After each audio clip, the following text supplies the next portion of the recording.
Hello and welcome to the Position 6 podcast. My name is Dan Offen, aka Mr. Big Jams. In this show, I get to know professional players and other people involved in the Dota 2 scene. We talk about their life and times, their opinions, and everything surrounding the actual action of sitting down to play a game at the highest level. My first episode featured PPD, which you can go back to check out, and there's been a lovely response and I'm really grateful for everyone who tuned in. This week, I'm keeping the good guests rolling with the captain of Team Alliance, iNSaNiA. iNSaNiA has been with Alliance since November 2017 after some shorter stints in some other teams like Ninjas and Pyjamas and Pro Dota Gaming. He first came to esports through Heroes of Newerth and switched to playing Dota 2 full-time in around 2016. He joined Alliance when the legendary Loader was still captain, who has since moved into a coaching role for the team. The start of iNSaNiA's captaincy has seen Alliance performing very well, with the team already qualifying for the Kuala Lumpur Major as well as ESL 1. They've also won Reshuffle Madness as well as a few other smaller online tournaments. I caught up with iNSaNiA on Friday the 5th of October, and you can listen to the interview right after this little tune I found on my computer.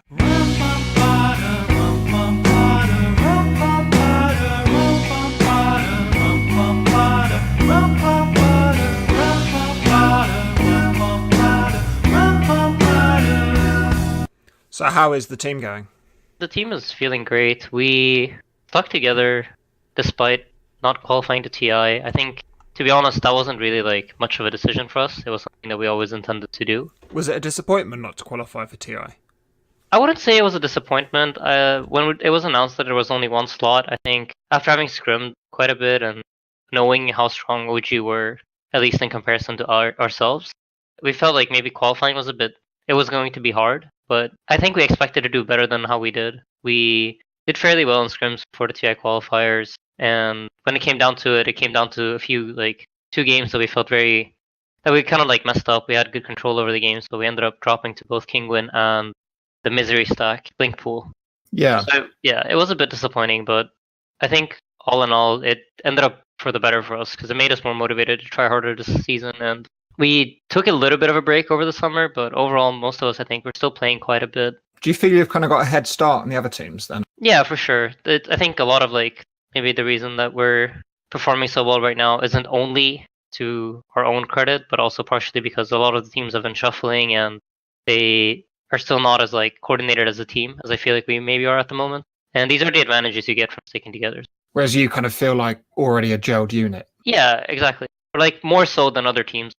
I think from the outside looking in, it kind of feels a little bit as if you're quite a new team. Obviously, you've been going for 6 months and you didn't qualify for TN and all of that. But there's kind of a new energy in the way that you're playing and the results. Would you say that's true, or do you still feel like an old kind of hat? The core of the team, being me and Mickey, have been playing together since before we started playing Dota. We were both Han players. So we've been playing together for, I don't know, close to maybe 4 or 5 years. It's been a very long time. Yeah. Us two have been playing together for a long time. And then Boxy, we met through competition. He was on a rival team in Han. So we knew him before switching to Dota. So the core of our team, we've known each other for a pretty long time, but Koikwa was added very recently. And I think ever since we added him, the team had a new style to it. It had a new vibe. We were pretty hyperactive, the three of us, maybe me, Mickey, and Boxy. But Koikwa brings in a lot of stability and a big calm that was needed, I think. And I think the balance between the two is giving us a really nice playstyle at the moment. I want to talk a little bit about Loader because I've been an Alliance fan for a long time. Yeah, absolutely. How was it playing with Loader for the period of time that you did? Loader, he's a pretty strong character. He has a good idea of how he sees the game and how he wants it to go. So do I and so do Boxy. When we were playing all three of us together, it was a bit difficult to manage to get everyone's ideas to click. But overall, I think when it comes to understanding how a team should function or how a team should be and how you are supposed to act as teammates towards one another and what things are really important, he taught us a lot of things during the period of time that we played together. Do you think he's now coaching for the team? Right. Do you think he's kind of stepped into that role really well? Because it feels like a lot of players get to the age that Loader is now, around 30, and they kind of step away from playing a little bit. Do you think that's kind of been a natural step for him, and do you think that's improved the team? I mean, I think for Loader, he has a lot of responsibilities, and this was always one of the things when we were playing together as well. When he had time to practice and actually play a lot, and he could commit the amount of time that he wanted to just playing pubs and practicing the game, he was still performing at a decent level. He was performing pretty well. I think with coaching, he's still like he can still bring his ideas and his smarts into it without needing the same sort of time commitment that he needed before in order to just stay in tune. And that's important because the rest of the team, from my understanding, is quite relatively young. Right. You have a couple of people kind of around 2019. Correct. It's just, I suppose people at that age just have more time to put into the game and more time to understand how to play and so on and so forth. Whereas more experienced people can bring experience, but not necessarily the same level of commitment to be a top level player anymore. Would you say that's correct? Yeah, I think so to some extent. I mean, it depends on like where you are in life, right? I think some people at 30, maybe they have everything figured out. They have a wife, they have a kid, and of course you're gonna have less time then. But if you have the same amount of responsibilities when you're 30 as you do when you're 20, I don't think it really matters too much about the age. It's more so about what else is going on in your life.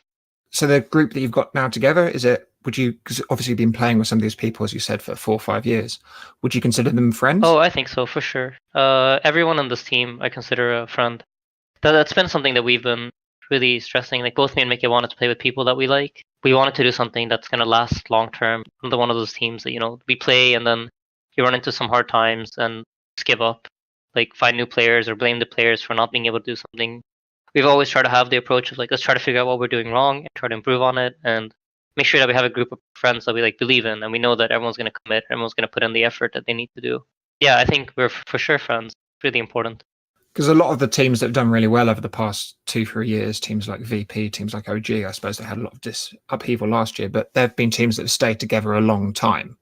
Do you think that's important? That's kind of sticking together and always being able to grow rather than just leaving immediately as times get bad? For sure, because every single player that you play with is going to have certain strengths, certain weaknesses. Even the best players in the world are going to have certain things that are better at than other things. A lot of what's being good at Dota, in my opinion, the new school Dota, what Dota is today, is understanding how to function together with your teammates. It's not so much about your individual skill anymore in the same way that it was before, but more so about how well you function with other people and how well you play in a team. These things are stuff you need to develop over time. It doesn't just happen. So yeah, I definitely think sticking together is something that hopefully is going to happen more in Dota, and people are going to understand that it's the key to success. I think that's important. It's good to hear as well because it's nice. I think what's always been difficult about being a fan of the game is that if you try and become a fan of one team, eventually after 6 months, after a year, they're just going to all disband. Yeah. So being a fan of a sports team, you can follow the same people for 3, 4, 5 years, and it's difficult to do that in Dota. But if people start sticking together, I think it'll be a more interesting sport to follow. Yeah, for sure. And if people want to see success, I think that's the way it's going to go. I mean, there's always going to be these all-star teams that reshuffle and these players that are so extremely talented and they've been in teams for so long that they know how to make it gel a lot faster. But if you want to rise up from the tier 2 scene, you're going to have to stick together and work out these problems and figure out how to be better teammates towards one another. Think about Alliance a little bit. So you've been with Alliance since late 2017. Is there a weird pressure about playing for an Alliance as an organization that wouldn't be there in your previous organizations or different organizations? For me, it's always been the opposite. The fans that I see and the ones that reach out and message me have always been supportive. The previous roster probably had it a lot harder than us because there were more expectations at the time. Without trying to flame anyone or being rude, they're just the expectations of Alliance have gone down over the years. It's not the thing as during the TI3 era where people expect us to do really well or whatever. So whenever we do well, it feels like people are more so surprised and supportive rather than flaming us or putting pressure on us. So no, for me, it's been all positive, yeah.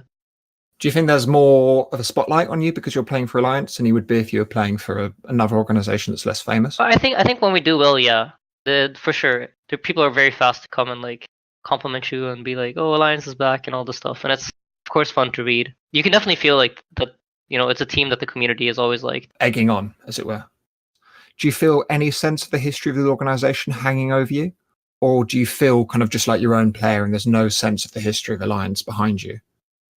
I mean, I'm not really that in some way that it would affect us or as players or whatnot. I'm not really, no.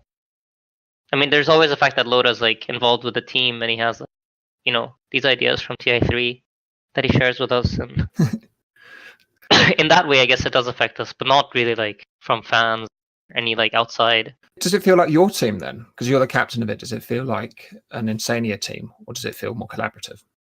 This is definitely, at least in my own team history, one of my most collaborative teams. Basically, the last 6 months, a lot of it was getting to know each other and understanding how we want to play the game and learning to respect each other's opinions and understanding that every one of us, even though we have different amount of history in Dota, we have played the game in a different perspective. Everybody has their own view of the game. And managing to like cooperate all of those ideas into creating a full picture where everyone feels confident and comfortable with what they need to do, I think is like been really core. Yeah, it does feel like it's our own team, but I wouldn't say it's my team. What do you feel you take to the role of captain then? Drafting is a big part of it. Making sure to make all the hard decisions, the decisions that nobody wants to make kind of falls on you. I guess a lot of it is also like mental. You want to like make sure people try to stay positive, keep them on the right track. But again, like a lot of these things we do as a team, when it's hard and when it's rough and when everything is going the wrong way, I feel like a lot of the responsibility falls on me to make sure that we stay on track and we do what we need to do. Do you feel that pressure quite a lot when you're playing, or does that only kind of come after games? I don't think of it as a pressure. I think of it like as a responsibility like anything else. If you're a mid laner, you want to be good at playing mid. If you want to be a captain, we've mainly been playing online tours. I guess when you get to LANs, you're going to notice it more. But thus far, it's not really. Yeah. I've just more seen it as something that it's my responsibility. And if it's failing, it's something that I need to pay extra attention to. On the online tournaments you've been doing, are you taking them seriously or are you seeing them more as practice? I think a combination of both. So we weren't really scrimming during that period of time, but we were participating in online tournaments. So everyone was like on a bit of a break from the game, but we were still like playing a lot. Yeah. I think we all took it pretty seriously. We wanted to win. I think like at the core, our team, we want to win. I think it's hard to be a professional team without having that desire in you. Yeah. But there's always going to be a sense that some tournaments matter than other tournaments. And obviously a LAN is going to matter much more. But you definitely still feel like an online tournament is something that you go into really wanting to win and it matters the end result. Yeah, for sure. Yeah. I think for our team, that's how it is. We want to win everything we sign up for. Though obviously, like, there are going to be certain tournaments that are going to be prioritized over others. And if there are certain draft things that we want to hide or whatnot, we might not pick everything like that we would pick in a more important tournament. Your first LAN of the season is ESL 1. Correct. Are you looking forward to that? That's your first LAN, isn't it? It's our first LAN as a team. We went to WSG, some of us, last year. Okay. So we've played at LANs, and I've played a lot of LANs in HON. But it's the first Dota 2 LAN as a team with this roster. It's gonna be nice. Is that an exciting moment? Do LANs feel really different to playing? Obviously, they're different because you're all in a place, but do they feel quite different in terms of the way the games feel and the way that the pressure feels? I mean, I can only like speak to how I felt in playing LANs at HON, and it always felt a lot more serious. And for me, I feel like because you sat at home and you've played so many Dota games in front of your computer at home that it kind of just becomes like this cloud of games that you just play over and over again. When you're at a boot camp or at a LAN or anything like that, for me, I feel like it helps me to focus because it like reminds you how important it is, and it makes you think through your decisions, make sure that you're doing everything that you're supposed to do the way you're supposed to do it. So I like it, but I could also see how it has the like reverse effect on some people where they put a lot of focus on like, oh, maybe someone's watching me, they think I look stupid. Or do you think, because I'm looking back through your history, obviously you have a good amount of experience in Dota, you played a lot in a lot of teams, but I would say your team history has had a lot of kind of false starts and that you've been on teams for short amounts of time. Do you feel this is kind of the first time you've really grabbed onto a team and you're sticking with it for a little while, and this is your first big start in Dota? So when me and Mickey first switched from HON, we had this roster that we made called Solid Dudes. We were both really fresh in Dota at the time, like maybe had like 500 to 2,000 hours played or something like that. So we hadn't really played much, but we stuck together with that roster for quite some time. And outside of that, yeah, I mean, you're right. I played in PD, which lasted a few months until people started fighting with each other. And, the usual like, oh, this player lacks this, we're never going to make it. And yeah, that player lacks that, never going to work. And instead of like working on the problems, everyone just gave up. So I think so, yeah. This is probably the first time we've had like a stable, proper roster that like it feels like everyone is like constantly just putting in the work and no one's giving up or looking to replace each other, but rather looking how we can help each other improve.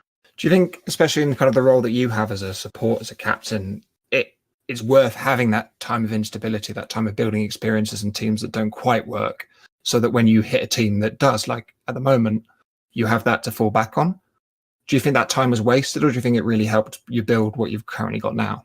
It's hard to say, really. I mean, for me, if you're a new player to like esports or MOBAs or whatever, then yeah, it's a good experience to have because it teaches you the value of understanding that you're not going to replace teammates until you're on a tier one.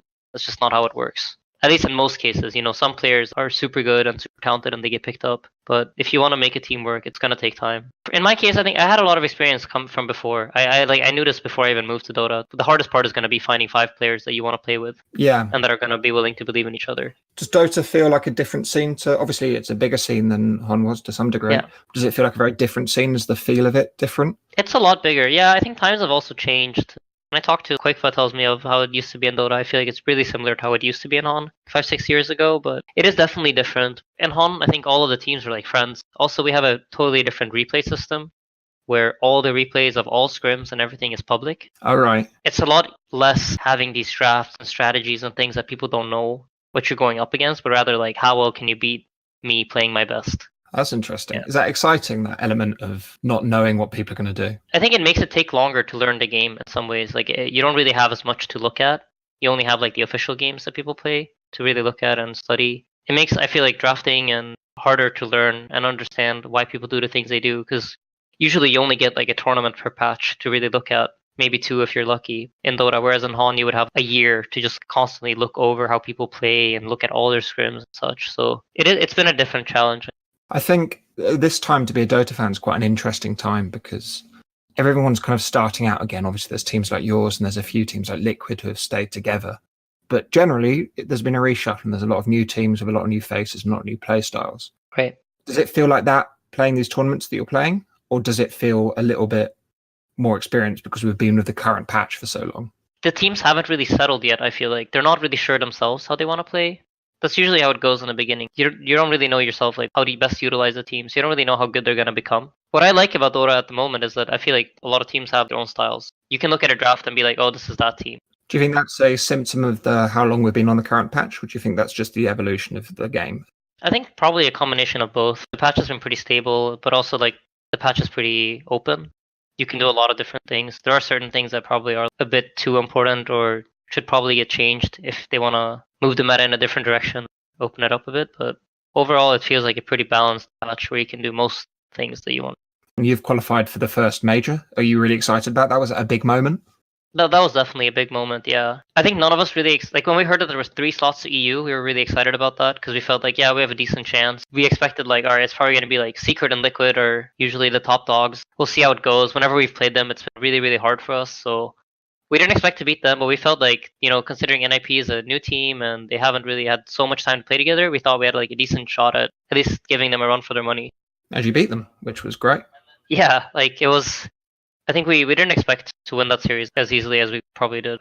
We expected it to go 3 intense games. But I think we managed to catch them a bit off guard because we have a bit of a different playstyle, I think, than most teams. We don't really value heroes the same way that most other teams do. Do you think that's really important at the moment? Because that's what people said about OG winning the International, why they won it, because they were different. Is that something that you're prioritizing at the moment? I mean, it's not something that we actively look to do, but it's just been like a consequence of, the players that we have and our personalities and what we like to play, because that's been the center of our team always, that we want to draft in a way where we are comfortable playing what we have. Maybe it's not the best hypothetical outdraft to our opponents, but it's situations and scenarios which we are comfortable in. And we always look to the draft to be a way to enable your players rather than some theoretical plan that is the perfect way to crush that specific draft. Do you think qualifying for the majors your biggest success so far this season? Yeah, for sure. So is over winning the Reshuffle Madness, which you did last weekend? Oh yeah, absolutely. No, the qualifiers, both ESL and the major, I'd say, are probably like everyone on this team's, outside of maybe Quakefa's, biggest achievements so far. So we're all super excited about that, yeah. Are the DPC points the most important thing at this point for your team, or is the money equally as important? So Alliance is, they kind of provide us with a good financial stability. So for me personally, as long as I can play Dota and I can try to continue to improve myself and my team, I'm happy. So it's not really about the money for me. We get enough money from Alliance to be able to do what we're doing right now. That must be really nice to have that stability and not have to think from tournament to tournament. It's something that's been really nice about like this Alliance organization has been really cool to us. We had no results in last year, but they still decided to keep believing in us this season. It feels like they've really provided us with a chance to like just focus on the game and try to do the best we can in the game and let us focus on like the DPC circuit and making sure that we try to be the best team that we can be. Is the ultimate goal to qualify for the international? At the moment, I mean, I think we want to win every tournament we play, but obviously that's maybe a bit too high of a goal right now. But that's always always going to be the goal. Like if you set your goal to just qualify, you're not going to make it. I think the goal is to win. Obviously, the goal is to win the international, but I was speaking to PPD last week, and he talks about the idea of the season being a run-up to qualifying, and then the international is kind of its own little thing at the end of that. No, I think for us it's more like we want to win every qualifier we play, and that's like the only thing that we're focused on at the moment. Like just this one tournament. TI is some distant future, like we got to climb some mountains before we get there. It's not really something that I have on my mind. I think we just want to win every tournament we play. Do you feel at home among the teams qualified at the major? I'm not really exactly sure on all the teams that qualified, but yeah, I mean, it feels good to be competing at least against the top 16 teams in the world at the moment. So the second part of that question is, I suppose, is there any sense as you're a new team of feeling a little bit like an imposter, like you've got lucky to qualify? Or do you feel this is where we belong and this is where we deserve to be? I mean, I think we played well in the qualifier and we beat, like, in order to qualify, we had to beat NIP and they later qualified as well. So yeah, no, I definitely feel like we earned it. It's not like lucky or anything like that. No, I wasn't saying it was. I just think it's an interesting mentality. Because obviously I'm a pretty terrible Dota player, but if I were to be a good Dota player and qualify for a big tournament, I would kind of feel like I didn't belong somehow. Yeah, I see. PPD last week was talking about what's important in being a professional Dota player is a sense of arrogance, a sense of that you can achieve the things that you think you can, and always a self-belief. Do you think that's true? Yeah, absolutely. Like I said, like you're never going to get anywhere if your goal is to qualify to an event. If you believe that that's what you're capable of, you're not going to make it. You need to believe that you can become the best. And if you don't have that within you, then you're not going to get very far. For me, for example, personally, I look up to Liquid a lot, and I've looked at their games a lot, and I've studied them a lot, and I admire them a lot, and I think they're very, very good. But when I'm playing a game against them, if I'm going in with the attitude of these guys are perfect and these guys know the game much better than me, my chances of winning are nothing. Like I'm never going to be able to make a decision and stick to it. It's going to be like, oh, every time someone is out of position, oh, he's baiting, or like if you have that kind of mindset, you're not going to get far. So I think for sure you need to believe in yourself, even like believe in yourself more than you should. I think that's a nice idea, and I think that's quite unique to sports people. The idea that your reach should extend your grasp, as it were, that you should always be grabbing for something that possibly isn't even there, because otherwise you'd never be able to achieve it. Yeah. Talking about Liquid, were you surprised to not see them qualify for the major? I mean, yeah, for sure. I thought going into the qualifiers, we were like, they're probably going to be the strongest team in the qualifier, considering that Secret had shuffled a bit and Liquid were sticking together. Yeah, I'm honestly like not sure exactly going on with them, but I could understand, after 2 intense seasons of traveling and playing, they're a bit maybe burnt out or whatnot. I would be very surprised if they didn't come back. Looked really dominant. I think they will, but I mean, OG got to take a break, for example. We'll see what happens to them when they come back. Yeah. But for 2 whole seasons, it must be quite a lot. PPD was talking a lot last week about how this season is nicely set up because it provides more time for holiday. Would you say this is the season you're coming into now? It's your first full season that you'll be doing? Yeah. Are you looking forward to the breaks? Do you think you're going to need the breaks, or do you just always want to be raring to go and always playing? I mean, I think we're still at the point where, we're super excited about just going to every single event that we can go to and play as much as we can, just to prove ourselves and practice and get the experience and learn. The kind of issues that the tier 1 teams have are a bit different from the ones that we experience. But for example, just recently we were at boot camp for 3 weeks. We played 2 qualifiers and we played some online tournaments, and then we have another online tournament. And this is like nothing in comparison with what the tier 1 team through last season. And I can already feel like, yeah, you definitely get drained. A lot of hours where you like need to be extremely focused, trying to perform at your best. I can definitely see how it affects them over the course of time. Have you got holiday plans for when you've got breaks? What are you going to do with your time off? Oh boy, I mean, right now is like kind of like our time off, I guess, after the boot camp. And I've mainly been I've been reading this book series called Mistborn. And it's some fantasy series. I have some real life friends that have been recommending it for years. I was like, yeah, reading sounds like a good habit. Might as well pick that one up. Because usually it's just Dota for me. Like when I'm not playing Dota, I'm playing Dota. So yeah, I was like, all right. I think that's good. Do you need that space away from Dota sometimes, a bit of kind of break from the mindset to kind of get back into it? I think for sure you probably should take that kind of breaks. Ever since I switched from Han, I've like been playing Dota so intensely. I've just kind of said no to everything else in my life and just try to focus on this to get to where we are now. And this has always been like the goal. I don't want to be distracted until I get to where I want to be. So I think like the right way to do it is probably like, yeah, you should switch off and have other things you think about. But for me personally, it's been like I really, really want this. I know I'll be disappointed in myself if I don't like put in all the hours that I feel like I could. Has Dota been? So, did you go to university, for example? No. Fair enough. So, for most of your adult life, Dota has been your focus. Right. It's an interesting point to be at, I think, because now you've kind of got your big break and you're doing really well, and that's really exciting. Do you think, is there a plan for what will happen after Dota? Do you think Dota will be forever? Will you kind of move into coaching, or have you thought about that, or is at the moment it's just all on the games and what's happening for that? I haven't really thought about it too much. I had this idea that like once I'm done with Dota, or like once I don't want to play Dota anymore, I'm gonna go back and study something at the university. Yeah. Exactly what that would be, I'm not really sure, but that's been like the idea in the back of my head. Is there something about Sweden that's allowed you to do that? Because there's so many good Swedish players, and there always have been so many good Swedish esports players. There is something about the culture of Sweden and the way it works as a country that allows people to take these risks and pursue Dota in a way that they can't in other countries. I think so, yeah. We have the possibility of studying pretty much whenever we want. As long as you have the grades, you can always like go back and study. I think Sweden has a lot of possibilities like this that people from other countries don't. Yeah, because I've been trying to work out why there are literally 0 good English players. There's about 1 that I've heard of, and there's none of us. And I'm just trying to work out why Sweden's so much better at it. Yeah, I think culture might have something to do with it too, though. Like we have like cold weather. It's always dark outside. People in Sweden are, yeah. I mean, people in Sweden stay at home a lot, and there's not much to do, so they just end up playing computer games. But I think also like the culture of people. Like I don't know British people too well, but from what I've seen in movies and shows, they like to go out to the bar, to the pub, and drink, have a good time. Yeah.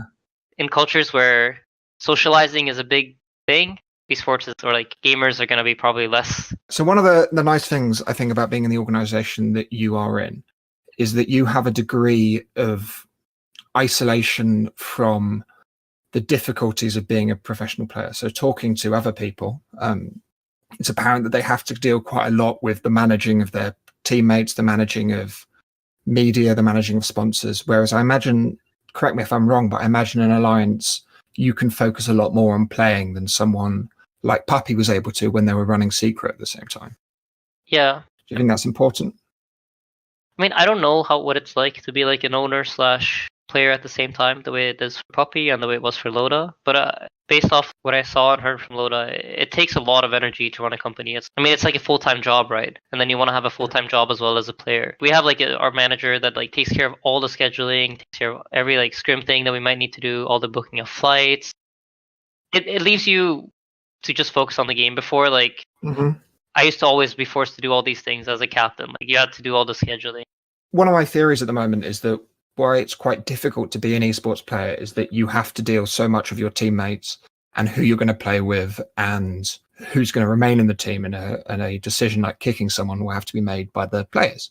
Whereas in a football team or another sports team, that decision's kind of all made by management and you can just focus on playing. Do you agree with that? Do you think it's a difficult thing about being an esports player, that responsibility you have to your fellow players, or do you think that's nice? Do you like that? I mean, I personally like it, but I can see how it could be an issue in teams where people don't get along. I mean, it makes it harder to, like, as a individual, like, come into the scene and grow into the scene and become a player in a pro team. I'm super lucky to have, but like I have 5 good friends, or like 4 good friends that are my teammates. It just makes it easy. Like, it makes all these things. Like, I'm glad that I had the choice to choose who I play with, and it's not been like these have been selected because they were the best individually performing players. And it makes all the communication and stuff that we have a lot easier. And time that we spend at boot camps and stuff, it's a lot of fun. You don't feel like it's like work. I have to go here to do this because I must, but it's rather something you look forward to. Are you living in a team house at the moment? No, we all live separately in our own little corners of the country / Germany / Romania at the moment. Fair enough. But that's probably quite nice to have a bit of space as well. It is nice. It is nice. For sure, when you spend long periods of time together, it does get draining. But I think, at least in our team, it's been pretty nice. it's not been like any issues haven't arisen yet. So recently in Reshuffle Madness, which you won, so congratulations, well done on that. But in the upper bracket finals, you had a little bit of a tough time. Would you mind telling me about that? So that was the same day we traveled back from our boot camp. We got home like a few hours before that series. And I don't want to take any credit away from Furzy because they played really well and they had some interesting drafts that we didn't really quite expect. So they surprised us with that. But I think we were definitely like pretty worn out. We were pretty tired.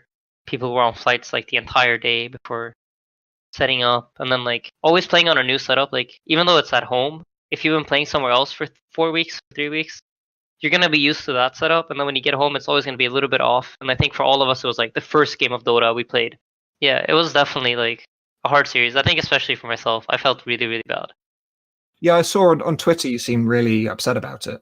I mean, for me, it was specifically like that series. I felt like a lot of the responsibility in the second game, the game where we had Spectre and Rubik, Weaver. That game, I felt like a lot of the responsibility, a lot of the poor decision making, and like the misplays in the game. A lot of it was on me, and I like to play Rubik a fair bit, so I felt like an extra bit of like, I messed it up on the hero that I like to play. Yeah, on your signature hero. Yeah, exactly. So it was in that way. It was really pretty hard, but we have a really nice fan base. Again, having friends as your teammates, they made it seem to me like it's totally fine. Don't worry, we're gonna crush them tomorrow. Yeah. Like, don't even think about it that way. We all screw up, we all mess up, and the fans had a similar reaction, which is really cool. That's good. I mean, people on Twitter were massively supporting, which was nice to see. And I think that's a nice little environment for you to be in. Oh, for sure. Right. Well, thanks a lot for talking to me. I think we're reaching the end of our discussion. Is there anything you'd like to bring up or plug yourself? Yeah, I'd like to thank Alliance for believing in our roster. We had some tough times, but they stuck through them and they believed in us. They need to believe in us. So a huge shout out to them. Shout out to Monster for providing us with all of our energy needs. Oh, I saw you've sellout. You've got gigantic amounts of Monster. Yeah, dude, they just shipped like 5 boxes of Monster to my home. Well, good luck sleeping. Yeah. No, I'm gonna save those for tournaments, I think. Yeah, I think that's probably gonna do. And then shout out to DX Racer providing us with chairs. Oh wow, lots of stuff. Yeah, lots of stuff.